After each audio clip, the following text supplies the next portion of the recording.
सभी दलों ने अपने विधायकों को सुरक्षित करने के लिए रिजॉर्ट पॉलिटिक्स की अब राह चुन ली है।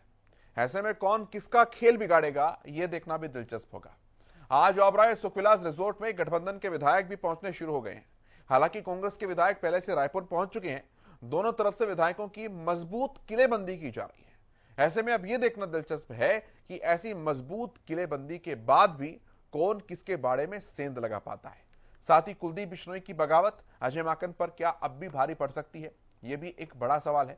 लेकिन इन सब बातों से अलग अब भाजपा ने भी कांग्रेस की राह चुन ली है। रिजॉर्ट पॉलिटिक्स की हम बात कर रहे हैं। इसी मुद्दे पर बात करेंगे। कुलदीप बिश्नोई का एक्शन प्लान अब क्या है, जब चुनाव को लेकर 48 घंटे से कम का समय बचा है। बात करेंगे उस विषय पर भी, लेकिन यह रिपोर्ट जरा पहले देख लीजिए।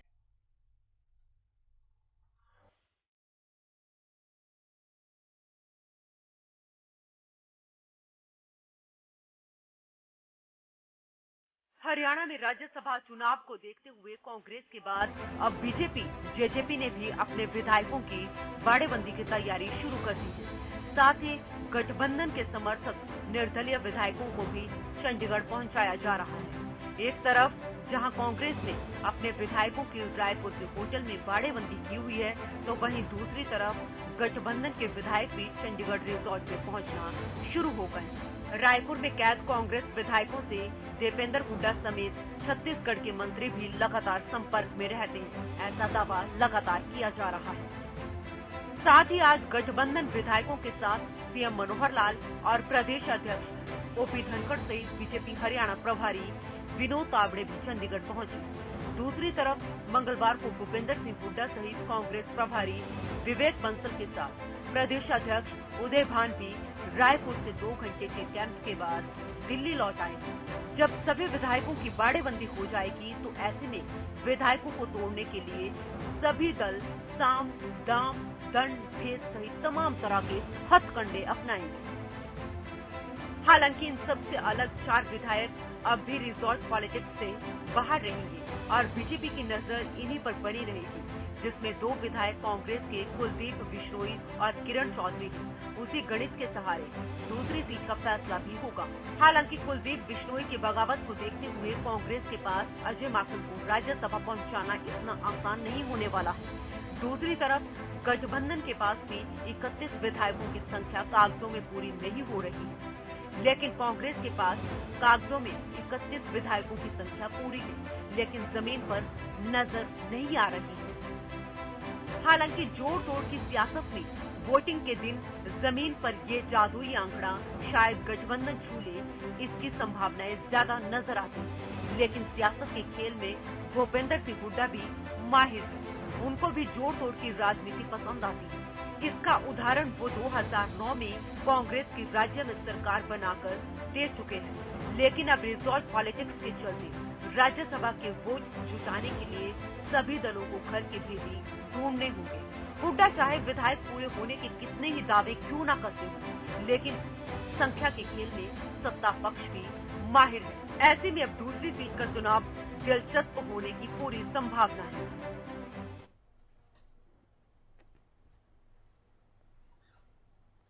अपडेट्स देने के लिए रवि कालीरमन मेरे संवाददाता मेरे साथ जुड़े हैं। रविंद्र सिंह ढोल कांग्रेस के प्रवक्ता हमारे साथ जुड़े हैं। विजेंद्र रेड्डू इंडियन नेशनल लोकदल के प्रवक्ता हमारे साथ जुड़े हैं और कुछ ही देर में शमशेर खरक भारतीय जनता पार्टी के प्रवक्ता हमारे साथ जुड़ेंगे। बहुत स्वागत है आप सभी का। रवि, अपडेट्स पहले दीजिए।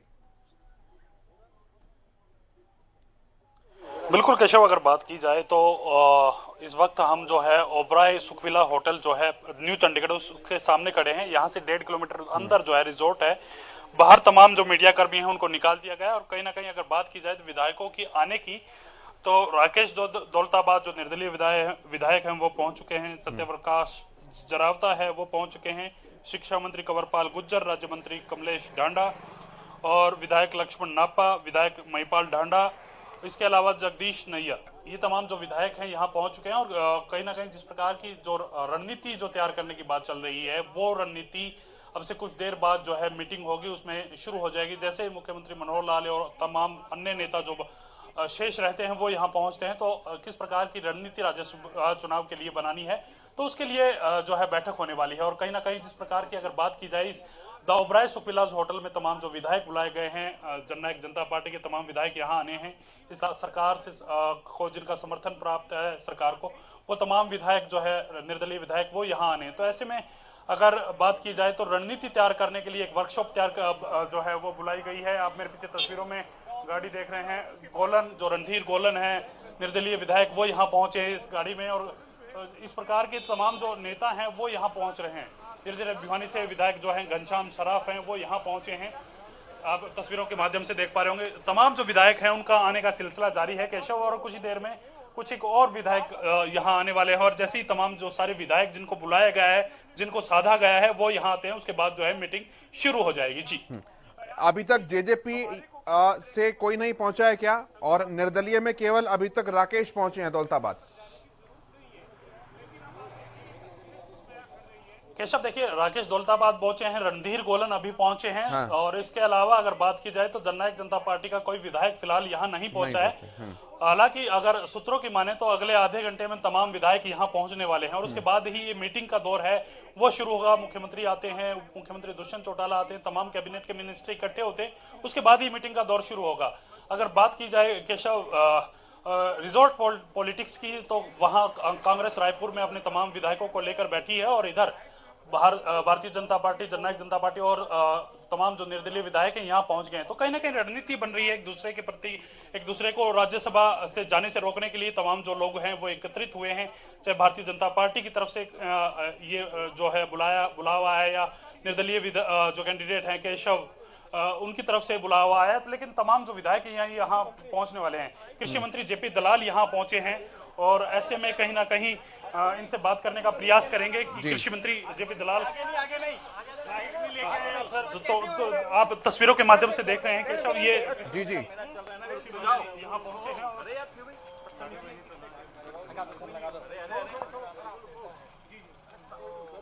बताएंगे, समझाएंगे कि भाई किसको वोट कैसे डालना है, और हमारे पास तो पूरे वोट है हमारी पार्टी के लिए। हमारा कैंडिडेट तो जीत में कोई शक नहीं है, लेकिन जो हमारे पास सरप्लस वोट है वो हमने इंडिपेंडेंट को दिए हैं। तो वो चिन्हित करेंगे कि कौन तो हमारी पार्टी के कृष्णलाल पवार जी को वोट देगा, कौन आदमी जो हमारे अतिरिक्त वोट है वो इंडिपेंडेंट को देगा। और क्योंकि एक एक वोट की राज्यसभा के चुनाव में जरूरत होती है, हो सकता है कि वोटिंग करा करके देख लें आपस में कि कोई गलती तो नहीं कर रहा है, और कोई गलती होगी तो उसको सुधारेंगे। यानी जो विधानसभा के अंदर जो एक राज्यसभा के लिए जो मतदान होना है, कैसे प्रक्रिया रहेगी, कैसे वोट डालना है, वो एक टेम्पररी प्रोसेस प्रक्रिया पूरी करके, क्योंकि मैं नहीं, बहुत सारे विधायक ऐसे हैं जो पहली बार जीत के आए हैं, उन्होंने राज्यसभा के चुनाव में कभी हिस्सा नहीं लिया, तो उसके बारे में जानकारी यहाँ इकट्ठे होकर के जानकारी देना, और फिर ये फैसला करना कि कौन वोट 31 वोट बीजेपी के कमल के कैंडिडेट को देंगे, कौन इंडिपेंडेंट को देंगे, फर्स्ट प्रेफरेंस सेकंड प्रेफरेंस कैसे कैसे देंगे। तो ये टेक्निकल चीजें हैं, इनका हमारे जो वरिष्ठ नेता है वो फैसला करेंगे। कांग्रेस वाले जो है उन्होंने अपने एमएलए जो है छत्तीसगढ़ रायपुर में भेज दिए हैं। वो कह रहे हैं देखिए, हमारी तो शुरू से निश्चित जीत है कि हमारा 40 वोट है हमारी पार्टी के, और हमारे जो गठबंधन में हैं 10 वोट उनके हैं, 6-7 हमारे साथ इंडिपेंडेंट है। हमने शुरू से बोल दिया कि हमारे 31 वोट के अलावा जो सरप्लस वोट हैं वो हम इंडिपेंडेंट को देंगे। अब मुकाबला दूसरी सीट के लिए इंडिपेंडेंट और कांग्रेस का है, और मुझे समझ में नहीं आती कि कांग्रेस के 31 विधायक हैं फिर भी वो घबराए हुए हैं। इससे ऐसा लगता है कि कांग्रेस से धड़ों में बटी हुई पार्टी है, उनको डर है कि कोई न कोई धड़ा उनसे बगावत कर। कांग्रेस की तरफ से ये भी कहा जा रहा है कि 35 विधायक जो हैं वो हमें वोट करेंगे। तो इसमें ऐसे में क्या बीजेपी को डर हो गया कि हमारे क्रॉस वोटिंग हो सकती है? देखिए, हमें कोई डर नहीं है, डर होता तो हम सारे खुले घूम रहे थे। अभी भी हमारे विधायक हल्कों से आ रहे हैं, लेकिन वोट डालने से पहले दिन हमको उनको समझाए तो कि किसको कहाँ वोट डालना है और क्या प्रक्रिया है। तो 2 दिन यही रहने वाले? 2 दिन, एक ही दिन है, परसों तो वोट डाल रहे हैं, तो यहीं से जाएंगे। कल का दिन है, कल हम यहाँ रहेंगे। तो वोटिंग करने यहाँ से एक साथ जाएंगे? ये कोई मुद्दा नहीं है। ये मुद्दा ये है कि सारे विधायकों को वोटिंग प्रक्रिया समझाएं, और किस विधायक को, कौन से कैंडिडेट को 31 जो वोट है वो कौन से विधायक देंगे, जो सरप्लस वोट है इंडिपेंडेंट को वो कौन से विधायक देंगे, ये हम अब ये फैसला करेंगे। शुक्रिया सर, बहुत बहुत धन्यवाद सर बातचीत करने के लिए। भाई आप पीछे आ जाओ। जी हमारे साथ हरियाणा के कृषि मंत्री जयप्रकाश दलाल थे, जो ये बता रहे थे कि जो ठीक है रवि, जेपी दलाल को हमने सुना। बिल्कुल केशव, देखिए जी रवि बोलिए। देखिए बिल्कुल केशव, जिस प्रकार से जेपी दलाल ने ये कहा है कि पहले प्रेफरेंस की बात की जाएगी, कौन से पहले प्रेफरेंस में जो है किन विधायकों को पहली प्रेफरेंस में वोट करना है, बाकी जो 9 वोट बच जाते हैं भारतीय जनता पार्टी के, वो किस हिसाब से वोट करेंगे, उनकी प्रेफरेंस क्या रहेगी, तमाम जानकारियां जो है वो विधायकों को यहां दी जाएंगी।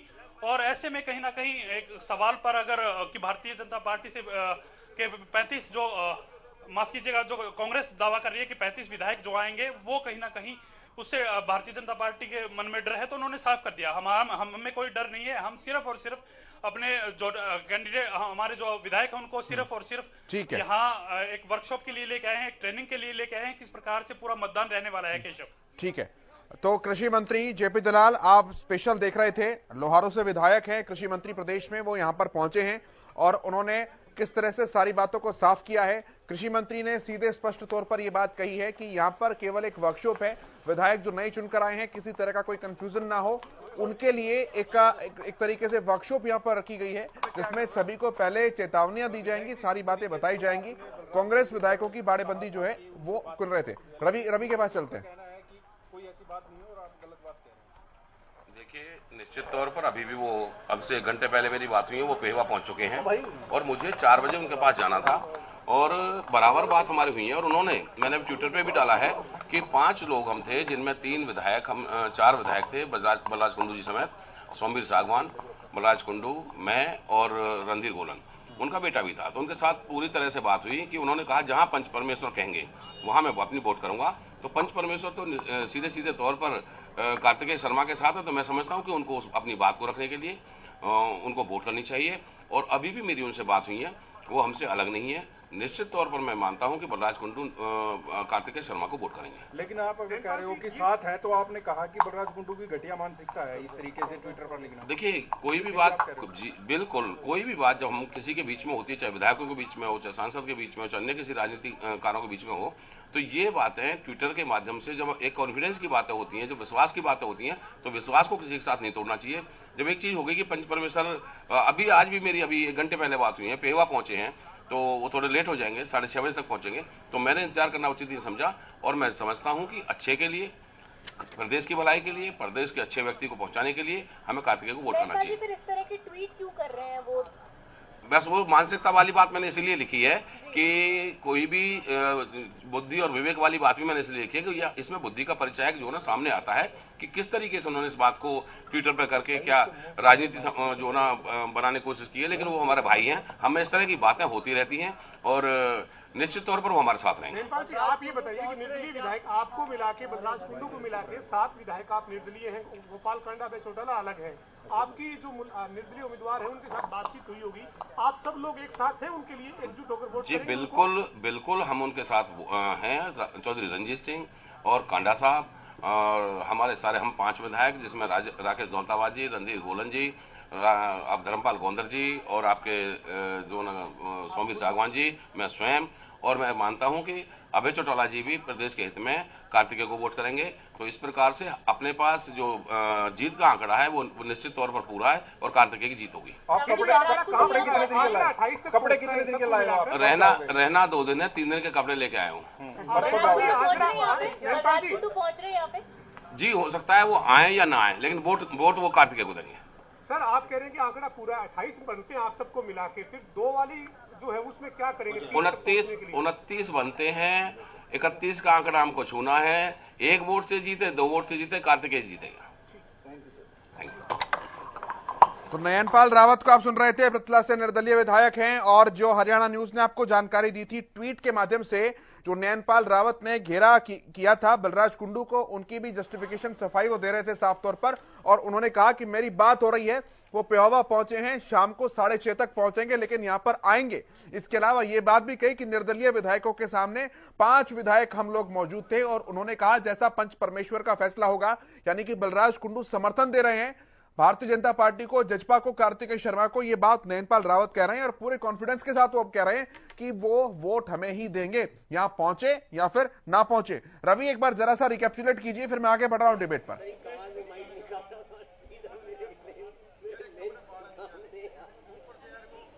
फोन लाइन डिस्कनेक्ट है। ठीक है, मैं आगे बढ़ रहा हूं। मैं रविंद्र सिंह ढुल के पास आ रहा हूं। ढुल साहब, मैं शुरुआत आपसे कर रहा हूं, किस तरह से देख रहे हैं पूरे गतिविधि को, क्योंकि अब जो विधायक वो थे, लग रहा था कि समर्थन दे सकते हैं कांग्रेस को, वो भी इधर आ रहे हैं। बलराज कुंडू का नाम सबसे ऊपर। समर्थन की आवश्यकता नहीं है। हमारे एक कैंडिडेट है और उनको जिताने के लिए हमारे पास में पर्याप्त वोट है। अब जहां तक बात ये कार्तिकेय शर्मा जी की है, ये बलराज कुंडू जी जाने कि भाई उनकी क्या बात हुई है, क्या नहीं हुई है। हम इस स्तर पे तो है नहीं, बंद कमरे के अंदर इनकी क्या बातचीत हुई है, क्या नहीं हुई है। बाकी हम एक्सपेक्ट करते हैं कि उनको जो है ना प्रदेश इसके अंदर हमारे साथ आना चाहिए, क्योंकि बलराज कुंडू जी लगातार सामने आकर के जो है भ्रष्टाचार के आरोप लगाते रहे गठबंधन के ऊपर, और गठबंधन के सपोर्टिव प्रत्याशी है। तो मुझे लगता नहीं कि उनको वोट उनको देनी चाहिए, और वो देंगे जिस प्रकार की अब तो हमारे पास में आए। लेकिन जहां तक बात वोट की है, निश्चित तौर पर हम आपको बताते कि हमें हमारे एक कैंडिडेट को जिताने के लिए हमारे पास में पर्याप्त वोट है। ठीक है, शमशेर खरक जी, रिएक्शन आपकी। ऐसे ये कांग्रेस को इस प्रकार का डर सता रहा है कि बार बार इस तरह जब 31 इनके पास है तो इनको डरने की जरूरत नहीं होनी चाहिए। तो मैं तो इतना ही कहना चाहता हूँ कि जिस प्रकार का ये जो आज विधायकों को, निर्दलीय विधायकों को, बीजेपी के विधायकों को, बीजेपी के विधायकों को बुलाया गया है, ये तो कोई भी इलेक्शन होता है उससे पहले थोड़ा सा एक दूसरे की समझ, एक दूसरे की कोई रणनीति बनानी होती है। तो ये कांग्रेस का और जो बीजेपी का मामला अलग अलग है। कांग्रेस का तो जिस दिन इलेक्शन की घोषणा हुई थी उसी दिन 31 के 31 विधायक जो बहुत सीनियर विधायक थे वो भी उनके साथ रायपुर चले गए। इस प्रकार से उनको रखा गया है, घर वालों से भी मिलने नहीं दिया गया, ना किसी पत्रकार से मिलने दिया गया। अभी आप थोड़ी देर पहले दिखा रहे थे हमारे जेपी दलाल जो कृषि मंत्री जी हैं, वो बेबाक अपनी राय रख रहे थे, क्योंकि भारतीय जनता पार्टी को किसी प्रकार का तनाव में आने की कोई जरूरत नहीं है। बीजेपी के पास पूरे वोट है, और उसके अतिरिक्त जो वोट है वो उन्होंने कार्तिकेय जी को, आदरणीय मुख्यमंत्री जी ने घोषणा की है, तो समर्थन दिया है। तो हमें किसी प्रकार की कोई दिक्कत नहीं, बीजेपी आराम से जीत रही है, और मुझे ऐसा लगता है कांग्रेस हार रही है, इसलिए छटपटा रहे हैं कांग्रेस के लोग। ठीक है। और ये भी मैं बता दूं आपको कि कहीं न कहीं इनको शुरू दिन से ही जिस प्रकार के गुट हैं इनके अलग अलग, कोई शैलजा गुट है, कोई हुड्डा गुट है, कोई दूसरे रणदीप सुरजेवाला या अजय सिंह, कैप्टन अजय सिंह जी का गुट है, तो ये सारी चीजें अलग है। कांग्रेस कहीं न कहीं थोड़ी सी दुखी जरूर है इस मामले में, और उसको हार सता रही है। तो बाकी 10 तारीख को पता चल जाएगा कि कौन हार रहा है, कौन जीत रहा है, लेकिन बीजेपी जीत रही है, मैं इसका दावा कर सकता हूँ। ठीक है, विजेंद्र रेड्डू जी हमारे साथ जुड़े हैं, लोकदल के प्रवक्ता हैं। रेड्डू साहब, आप किस तरफ जा रहे हैं, कब पत्ते खोलेंगे अपने? पत्ते केशव जी, हमारे भी पत्ते 9 तारीख को खुलेंगे, जो पर विचार विमर्श चल रहा है, मंथन चल रहा है, और 9 तारीख को हमारे पत्ते खुल जाएंगे। केशव जी देखिए, जिस प्रकार से ये भाई बता रहे हैं, मैं ये कहना चाहूंगा कि भाजपा जीत रही है, इसमें कोई संदेह नहीं, सभी मानते हैं भाजपा जीत रही है। कांग्रेस जीत रही है या हार रही है, ये सस्पेंस बना हुआ है अभी। और ये जी साउंड बैक आ रही है केशव जी, थोड़ा ठीक करवाएं। ठीक कराता हूं सर, रखिए। हाँ, ये कांग्रेस का ही खेल है, और कांग्रेस जीत रही है या हार रही है, हाँ, ये सारा खेल भारतीय जनता पार्टी ने बनाया है। मैं ये समझने की बात ये है कि भारतीय जनता पार्टी एक निर्दलीय सांसद के लिए इतना जोर क्यों लगा रही है। एक तरफ ये कहती है कि हम तो जीत गए और हमें चिंता नहीं, निर्दलीय जीते या हारे, हमारी जीत निश्चित है। लेकिन कहीं ना कहीं कार्तिकेय की हार और जीत भी भारतीय जनता पार्टी के साथ जुड़ी हुई है।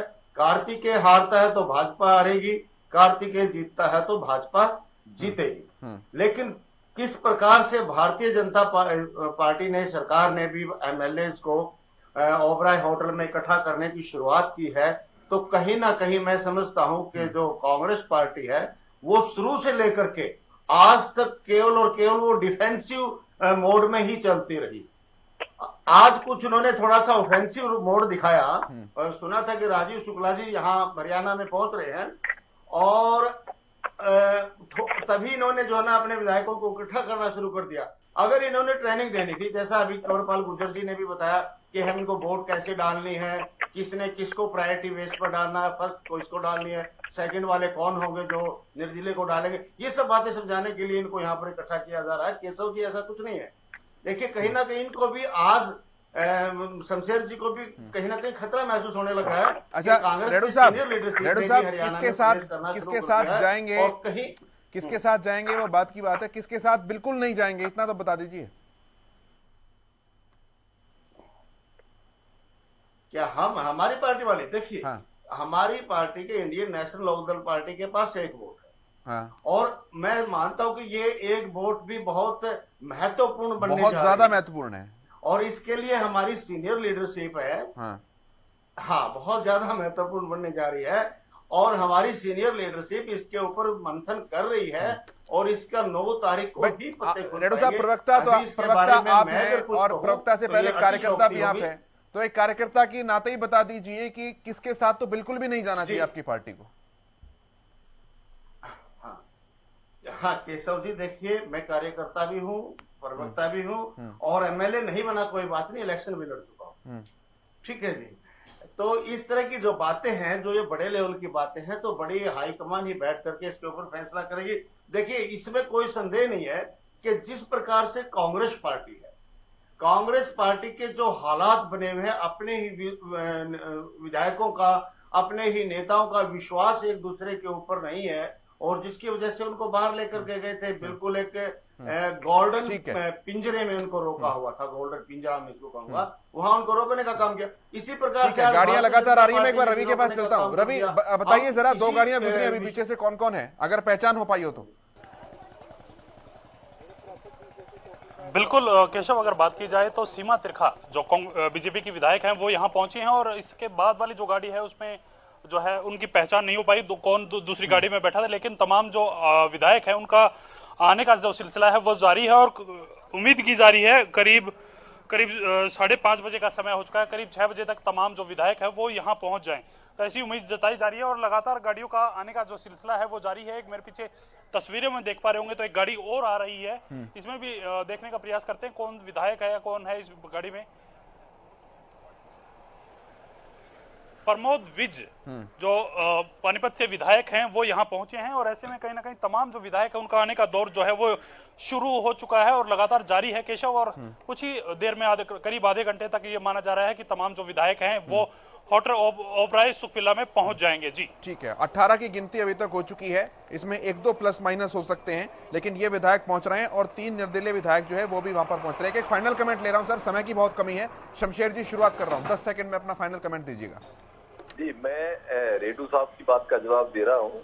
ये जो पहले आप ठीक अच्छी बात है, आपका धन्यवाद, आपने हमें बताया कि बीजेपी पहला जो कैंडिडेट है अपने कृष्ण पवार जी वो जीत रहे हैं, इसके लिए आपका धन्यवाद। लेकिन मैं ये कहना चाहता हूँ रेडू साहब, ये जो दूसरी जो कैंडिडेट जीतेगा उसमें वो भारतीय जनता पार्टी की भी जीत रहेगी, वो INLD की जीत रहेगी, निर्दलीय साथियों की जीत रहेगी, बीजेपी की जीत रहेगी, वो हरियाणा की जीत होगी क्योंकि वो हरियाणा से संबंध रखते हैं। जो दूसरा कैंडिडेट है वो बाहर से संबंध रखता है। ठीक है सर, जल्दी से ढोल साहब फाइनल कमेंट। सबकी जीत रहेगी। ठीक है सर, ढोल साहब जल्दी से, बहुत जल्दी।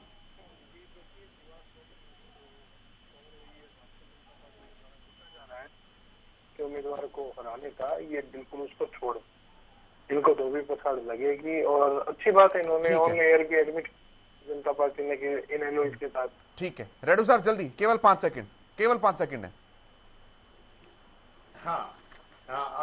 जी अगर कांग्रेस शुरू से ही ऑफेंसिव मोड में होती तो शायद आज इतनी ज्यादा इनको सुननी नहीं पड़ती, ये अपने बचाव के चक्कर में ही भाजपा को हैवी बनाती गई। ठीक है सर, और यही कारण है कि आज इतनी उलझन बनी हुई। ठीक है सर, बहुत शुक्रिया आप सभी का, शमशेर खरक जी, विजेंद्र रेडू जी, रविंद्र सिंह ढूल जी, रवि कालीरमन, मेरे साथ जुड़ने के लिए, तमाम बातचीत और जानकारी साझा करने के लिए। नजर लगातार बनाए हुए हैं, कोई भी अपडेट छूटेगी नहीं। अभी के लिए इतना ही, आप देखते रहिए हरियाणा।